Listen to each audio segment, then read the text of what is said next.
नमस्कार दोस्तों, exam report में आपका स्वागत है। आज हम पहुंच चुके हैं उत्तर प्रदेश के प्रयागराज के नैनी ब्रिज के पास।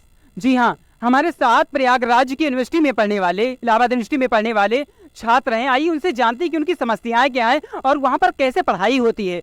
वहाँ की मूलभूत समस्याओं के बारे में जानते हैं। अभी हाल ही में वहाँ पर कुछ फसाद दंगे हुए थे, उसके बारे में भी जानते हैं।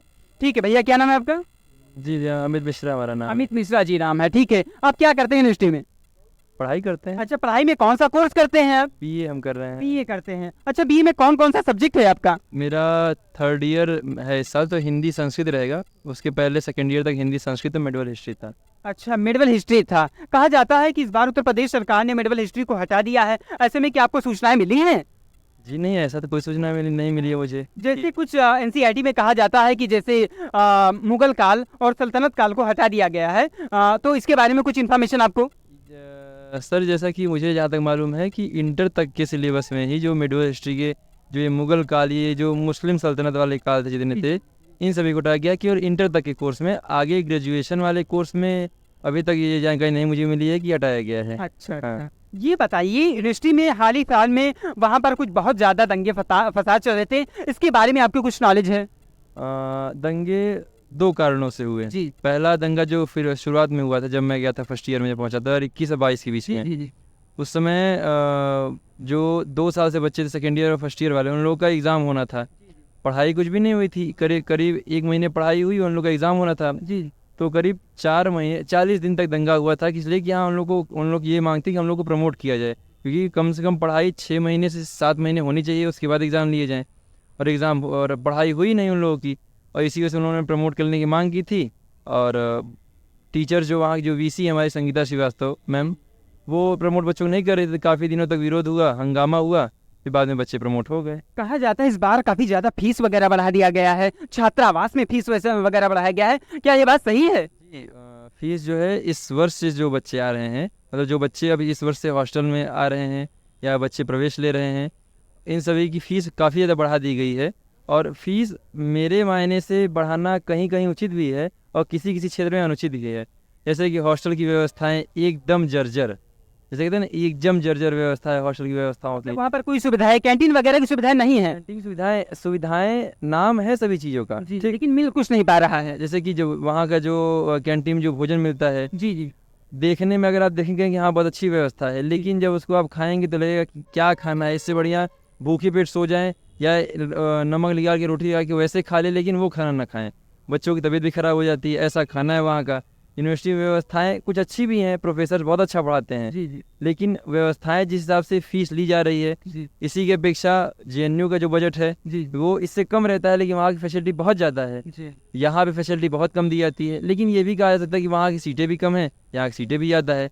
यहाँ पे एक एक क्लास में 100 सीटों की 100 सीटें बैठने की, और 250-250 बच्चे घुस के बैठते हैं। खिड़की के बाहर बच्चे खड़े होकर पढ़ रहे हैं। यहाँ जो सीटें हैं, सीट के अलावा जो बगल बगल जगह है उस पर बच्चे खड़े होकर बैठ पढ़ते हैं। मतलब ये आप लोग जो बच्चे हैं जो सीट के बाहर बैठते हैं, खिड़की के बाहर बैठते हैं, ये कुलपति महोदया को नहीं बता रहे हैं कि यहाँ पर रूम नहीं है, यहाँ पर बेंच नहीं है? ये मतलब जो अध्यक्ष महोदया उनको नहीं बताया जाता है? बताया जाता है, लेकिन व्यवस्थाएं नहीं कर रही हैं। हिटलर की तरह हमारी जो वीसी है संगीता श्रीवास्तव मैम, इनके ऊपर जो आरटीआई भी लगाया गया था इनके ऊपर, कि इनकी जो ये बनी है वीसी, ये जो होता है ना, आरटीआई 2005 में आया था कि इसके तहत किसी भी अधिकारी का जांच, कोई भी व्यक्ति जांच कर सकता है, ये केस कर सकता है कि हाँ इनकी जो पढ़ाई लिखाई की जो एजुकेशन, इनका पूरा विवरण दिया जाए। एजुकेशन का असर बताना चाहिए, डिग्री इनकी फेक तो नहीं है, कैसी डिग्री आई, तमाम चीज़ों के बारे में जानकारी बताई गई थी। अच्छा ये बताइए, यूनिवर्सिटी का इतिहास रहा है कि पुराने समय से यहाँ पर ऐसी क्या समस्या रहती है कि बच्चे आपस में लड़ा करते हैं? अब इलाहाबाद एक साहित्यिक भूमि में यहाँ पे कितने लोग रहे हैं, हरिवंश बच्चन का घर भी यहीं पे है। जी जी जी। और साहित्यिक भूमि और पवित्र की भूमि, पवित्रता, अरे संगम है। इसके अलावा यहाँ पे प्रधानमंत्री हुए। जी जी 3 प्रधानमंत्री हुए यहाँ पर। जी जी। तो जहाँ पे राजनीति है वहाँ पे तो लड़ाइयाँ होंगी ही। जहाँ पे राजनीति है वहाँ पे लड़ाइयाँ जरूरी है। ठीक है, हाँ होती है। ये कह रहे हैं कि प्रयागराज की यूनिवर्सिटी में आए दिन मामले हुआ करते हैं। अच्छा, यहाँ जो कर्नलगंज थाने में है, क्या मतलब बच्चे जो परेशान होते हैं तो थाने में रिपोर्ट वगैरह भी लिखवाने जाते हैं या कुलपति को ही बताते हैं? थाने में रिपोर्ट लिखवाने जाते हैं, लेकिन वीसी के खिलाफ रिपोर्ट लिखने के बाद उस पर जांच होना बहुत बड़ी बात है, वो कभी एक्शन नहीं लिया गया। लिया जाता है, नहीं लिया जाता है। और काफ़ी चीज़ें हैं जो कमियां हैं, काफ़ी चीज़ें अच्छाई भी हैं, जबकि प्रोफेसर बहुत अच्छा पढ़ाते हैं। पुराने समय से कहा जाता था कि अगर आईएएस बनना है तो इलाहाबाद ही जाइए, आईएएस बनना है तो प्रयागराज जाइए, यहीं से आईएएस निकलते हैं। लेकिन ऐसा क्या कारण हो गया कि प्रयागराज से आईएएस पद गायब ही हो गया? हिंदी मीडियम के लोग जो आईएएस प्रयागराज से ज्यादा होते थे, अब तो लग रहा है कि हिंदी मीडियम का जो आईएएस प्रोसेस, सिलेक्शन प्रोसेस है, वो 2.25% रह गया। आखिर क्या कारण है प्रयागराज में अब आईएएस का सिलेक्शन नहीं हो पा रहा है? क्या बच्चे पढ़ते नहीं है अब? बच्चे पढ़ते हैं, लेकिन उस हिसाब से जो पुराने टीचर्स रहते थे, पुराने टीचर्स के अंदर वो अपनी मतलब जिम्मेदारी पूरी पढ़ाते थे कि हाँ बच्चे को हमको सिलेबस ख़त्म करवाना है। लेकिन अब के टीचर्स अपने कार्यों को ज़्यादा महत्व दे करके पढ़ाई को बाद में महत्व देते हैं। हाँ, लेकिन वो कोर्स कंप्लीट करवाते हैं, लेकिन उस प्रकार की योग्यता टीचरों में पहले की अपेक्षा कम है, और बच्चों में भी कम। अब देखिए, जबकि पीसीएस सबसे ज़्यादा इलाहाबाद के बच्चे निकालते हैं, पीसीएस जे चाहे पीसीएस, यहीं इलाहाबाद के बच्चे निकालते हैं। यूपीएससी एक बहुत बड़ा क्षेत्र हो गया सन 2012 के बाद, सीसेट वाली चीज़ें जो हुई थी, तो जब से सीसेट आया तब से देखा गया कि जो इलाहाबाद प्रयागराज में आईएएस का सिलेक्शन प्रोसेस रहा वो काफी ज्यादा घटता हुआ नजर आ गया। अच्छा ये बताइए, जो मतलब यूनिवर्सिटी बनी है, यूनिवर्सिटी में क्या जो कुछ कहते हैं, हमें सुनाई पड़ा कि जो जिन बच्चों का यूनिवर्सिटी में एडमिशन नहीं है, विदाउट बच्चे भी पहुंच जाते हैं पढ़ने के लिए? हाँ, पहुँच तो जाते हैं। अब इस वर्ष से, अभी हाल के 1 महीने से ये चीज़ लागू हो गया है कि बिना आईडी कार्ड के आप नहीं जा सकते। अब पहले ये था, पहले मतलब जब से मैं 3 साल से आया, 3 साल मेरा हो गया, आज 3rd ईयर में आ गया हूँ, 2 साल के भीतर ये था कि बाहरी बच्चे आकर के पढ़ लेते थे और कोई प्रकार की चेक नहीं किया जाता आईडी कार्ड या कुछ भी। अब चेकिंग किया जाता है और बाहरी बच्चे अब नहीं आ पाते हैं। अच्छा ये बताइए, आप इस समय करंट वगैरह भी पढ़ते होंगे, काफी ज्यादा चर्चा में है इंडिया बना भारत। यूनिवर्सिटी के बच्चों का क्या कहना है, प्रयागराज की यूनिवर्सिटी में पढ़ने वाले बच्चों का क्या कहना है कि क्या वास्तविकता में इंडिया शब्द हटा देना चाहिए, भारत ही होना चाहिए, या दोनों नाम सही है जो संविधान कहता है? दोनों नाम सही है अपनी जगह पे, इंडिया और भारत।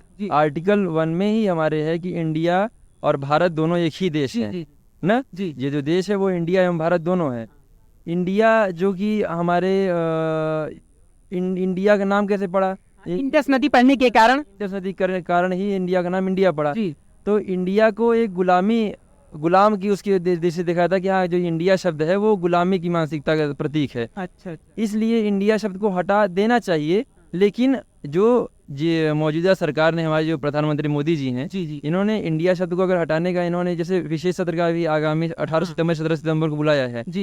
तो इंडिया शब्द को इनको हटाना चाहिए था। लेकिन ये जो INDIA की जो अभी विपक्षी पार्टियां बनी है, इसके पहले इनको ये फैसला लेना चाहिए था। इसके बाद यह फैसला लेने पर लोग इनके ऊपर आरोप सवाल खड़ा कर रहे हैं। ये अगर इनको करना ही था तो पहले करना चाहिए था। जैसे भी G20 के सम्मेलन हुआ तो हर देश के वहाँ पे लोग बैठे हुए थे।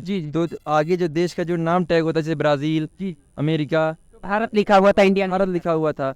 और जो हमारे मंत्री हैं धर्मेंद्र प्रधान, जो प्रेसिडेंट की तरफ से दिया गया था सभी को लेटर, तो धर्मेंद्र प्रधान ने जो अपना जो लेटर्स में लिखा था president of Bharat, president of Bharat, उन्होंने प्रेसिडेंट ऑफ इंडिया के स्थान पर प्रेसिडेंट ऑफ भारत लिख दिया था। और उन्होंने इतना ट्विटर पोस्ट किया, उसके बाद नीचे पोस्ट किया कि जनगण मन अधिनायक जय भारत भाग्य विधाता। तो उन्होंने भारत भाग्य विधाता लिखा था। तो यहाँ पे ये चीजें हैं कि राजनीतिक एजेंडा स्टार्ट हो जा रहा है, क्योंकि INDIA जो टीम गठन हुई है विपक्षी पार्टी की, और इसी जगह पे आने के बाद आपको जब इंडिया हटाना है तब तो आपके ऊपर सवाल खड़े होंगे। ये बताइए कि अगर इंडिया शब्द हटा दिया जाएगा तो देश में एक बड़ी नोटबंदी भी आएगी, क्योंकि रिजर्व बैंक ऑफ इंडिया लिखा रहता है तो वहाँ रिजर्व बैंक ऑफ भारत लिखना पड़ेगा, तो काफी ज्यादा समस्याएं होगी और यहाँ पर जनता और बच्चों को सबसे ज्यादा झेलना पड़ सकता है। तो क्या वास्तविकता में इंडिया शब्द हटा देना ही चाहिए? हटाना चाहिए, लेकिन एकाएक करके चीज़ें नहीं हटानी चाहिए, क्योंकि एकाएक हटाई जाए, क्योंकि इंडिया शब्द हटाने के बाद भारत लिखने पे कितना अरबों खरबों करोड़ों का खर्चा होगा। ये वाले पैसे, अब नोटबंदी तो आनी ही तय है अगर इंडिया शब्द हटाया जाता है तो कंफर्म है, क्योंकि नोटबंदी, बड़ी बड़ी यूनिवर्सिटीज़, बड़े बड़े ये जो पासपोर्ट लोग बनते हैं, चाहे वीज़ा बनते हैं, आधार कार्ड बनता है, हर जगह इंडिया शब्द का प्रयोग किया गया है।